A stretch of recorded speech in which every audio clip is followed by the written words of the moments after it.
Welcome back. Here's coming to the last part of the chapter, which I told you in the start. Distinguish between bought and BOP. Balance of trade, balance of payment. Students understand.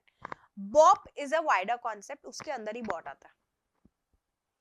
हम जब overall एक financial summary की बात करें जहां पे हम export और इंपोर्ट दोनों को कंसीडर करें, that is a Bob situation. लेकिन उसमें एक्सपोर्ट अगर इंपोर्ट से ज्यादा होगा तो सरप्लस है, इंपोर्ट अगर एक्सपोर्ट से ज्यादा होगा तो डेफिसिट है, इंपोर्ट अगर इक्वल टू एक्सपोर्ट होगा तो बैलेंस्ड है. तो ये आगे का वर्जन हुआ. तो ये हम डिफरेंस जो फाइंड आउट कर रहे हैं, that is nothing but BOT. So BOT is narrower concept, BOP is a broader concept.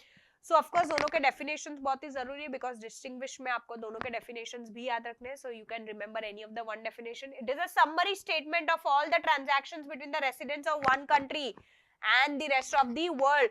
यहाँ पे आपको कोई डिफरेंस, कोई डेफिसिट, कोई कंक्लूजन नहीं निकाला है. ये बस एक समरी स्टेटमेंट है जो हमारे इंपोर्ट और एक्सपोर्ट का बताएगा, जहाँ पे सारा इंपोर्ट का वैल्यू, एक्सपोर्ट का वैल्यू, गुड्स, सर्विसेज सब कुछ रहेगा in the बॉप, because it's a wider concept. और वही जब हम बॉट की बात करेंगे तो यहाँ पे एक्चुअली हम डिफरेंस फाइंड आउट कर रहे हैं. So again here you can see the definition. It is a relation over a period between the values of our exports and the imports. But again here in further thing you can see, if the export value is greater than the import value, वो surplus है. अगर import value हमारे export value से ज्यादा है तो वो trade deficit है. I hope you understand. Surplus, profit, deficit, loss, right. So हमारे जेब से ज्यादा पैसे जा रहे हैं, कम पैसे आ रहे हैं, तो ऑफ कोर्स वो नुकसानदायक है. India's BOP situation is in this equilibrium since independence. So this is bought which is a narrower concept. तो बॉब बड़ा हो गया, वाइडर हो गया, एक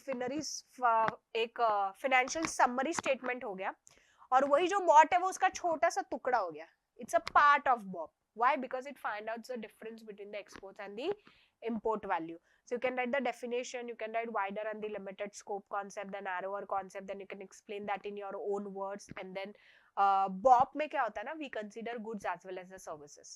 Bought में क्या होता है ना, we consider only goods, we ignore the services. That is also a point of distinction between bought and BOP.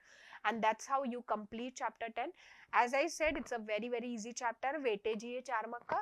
कितना ही पढ़ोगे इसमें, ऑफ कोर्स बहुत ही इजी है, छोड़ मत देना. एक ही लॉन्ग आंसर, एक ही 4 मार्क का क्वेश्चन पढ़ना है, डिस्टिंग्विश पढ़ना है, बाकी ऑब्जेक्टिव्स छोड़ने नहीं है. वो हमारे नोट्स में काफी एनहांस्ड, काफी डिटेलिंग ऑब्जेक्टिव्स दिए हुए हैं. So in the board text book you have very few objectives, but in TCH notes if you see you have abundance of objectives to practice with. So you can do with the objectives, the numerical data part in the objective part. Thank you very much. All the best.